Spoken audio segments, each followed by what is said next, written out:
To enable Wi-Fi power saving mode to reduce battery usage in Samsung Galaxy S23 Ultra, swipe down the top of the screen and then tap setting icon,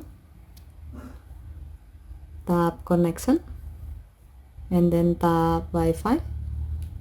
Next, tap more icon or three vertical dot icon at the top right, and then select intelligent Wi-Fi, and then tap the gray on off switch next to Wi-Fi power saving mode to enable this option. When the switch turns blue, it means that this option is on. When this option is on, your phone will be allowed to save the power consumed by Wi-Fi by analyzing the data usage pattern with time and then making sure that the Wi-Fi doesn't use too much battery. Okay, thank you for watching. Have a nice day.